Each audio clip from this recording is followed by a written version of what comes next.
Hey guys, so today we are going to answer a subscriber question, and the question in question is, Frederick, what habits have you picked up as a programmer that other, regular people or non-programmers, I like to call them muggles, that they don't understand? So let's get into it. So this is a tricky one. I mean, apart from I would say that the biggest frustration, if there is such a thing, every technical, let's call it specialists field, has this gap between their world and the world of most people.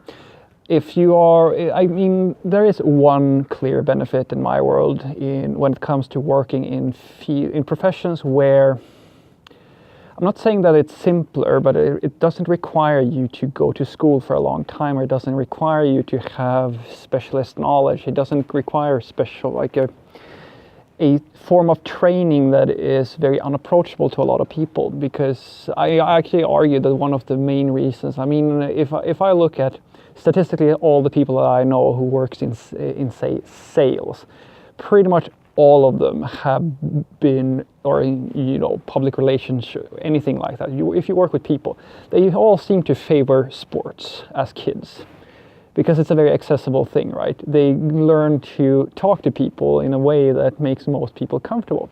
That's great.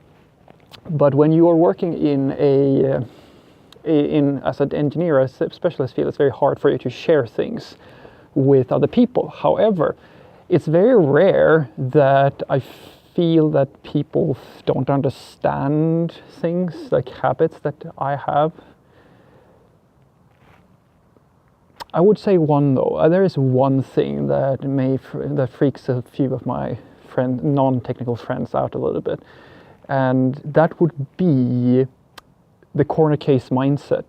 Now, if you are a programmer, you will know that the way that you and I work is that we need to think about every painful little micro step in between the thing that we are doing right now and the thing that we want to happen. We have to have, there's a very famous comic where, there's somebody who's thinking about a computer program, and somebody comes up and just puts a hand on their shoulder and says, "Hey, can I interrupt you for a second?" And they lose their entire train of thought. And the train of thought they have is absolutely monstrous, because they're trying to keep a very complicated flow of events in their head at that given time to arrive basically at the conclusion, right? That is something that is a little bit unapproachable for a lot of people that I know. Most people don't think in the terms, it's actually a strength, because as long as if you're not a dick about it, of course. It's easy to sit there and people are talking about, a classic example is that somebody's making a statement about, let's take an example. Somebody states that, I don't have a better, I'm sorry about this, but I don't have a better analogy than this, but I will go here anyway, and I will say that a classic one is when I sit and listen to people who have an opinion about the immigration situation. And during the conversation, two things always happens, which is I think is absolutely lovely. Somebody will state that, they're taking all the jobs, and then somebody rants about that for a little while.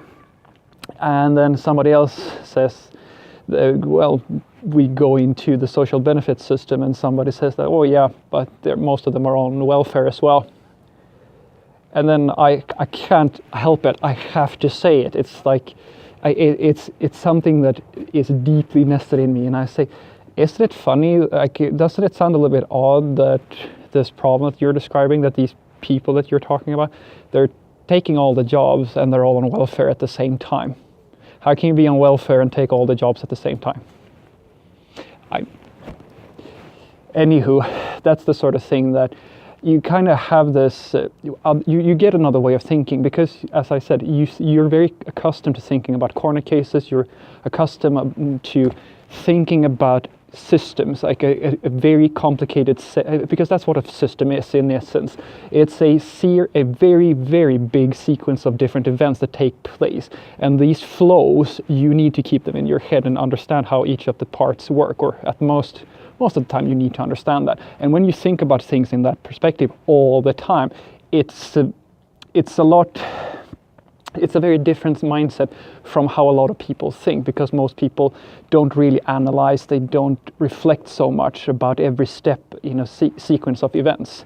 People will very often, like, especially on the internet, they like to take things at face value. If they are presented with something, they emotionally react before they think about things. And that's the thing that gets a little bit freaky for people. And that's usually where people talk about the engineering mindsets. I mean, I have coworkers who are notorious that if you state something, they will analyze what you're saying and try to reformulate your words until they are absolutely correct. Like, naming is super important, and if something is called something, it should be called that exact thing.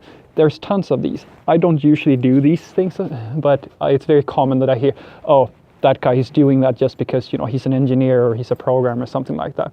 So to answer your question, the only habit that I personally have, which a lot of people who are not programmers think, I mean, it's a double-edged sword. Sometimes it's a very good thing, and sometimes it's a bad thing. Is that I think about things in the same way, just in general, as I do when I do software development. In my world, everything is just a sequence of events, and if you understand each of these events, you get a very weird way of thinking, but it's also a very constructive way, because it gives you a lot of insight into things that most people don't even think about, because they're taking things at face value. So what I want you to take away from this is that for the most part, you will be shaped by, definitely, this is an interesting question, you're probably going to be shaped in your own way, you're going to develop your own quirks, and all I can say is that as long as you have a bit of charisma and you don't go too far out onto the weird end of the quirks that you're going to adopt, you're pretty much fine. Everybody in the technical field has this gap where, I mean, most people don't know what you do, and it's kind of up to you, depending on where you want to go with it, to bridge that gap. Because honestly, some programmers have told me that they think it's very uncomfortable in social situations, but I've found that if you're socially skilled, being a programmer makes you a very interesting person to talk to. At least if you can sell the way that you think and sell basically yourself in such a manner that normal people can understand. Because that's the thing that you're fighting. You're fighting that you have specialist knowledge that most people don't have, and if you can make people understand what it is that you do, they start to really understand how you think. Have a great day.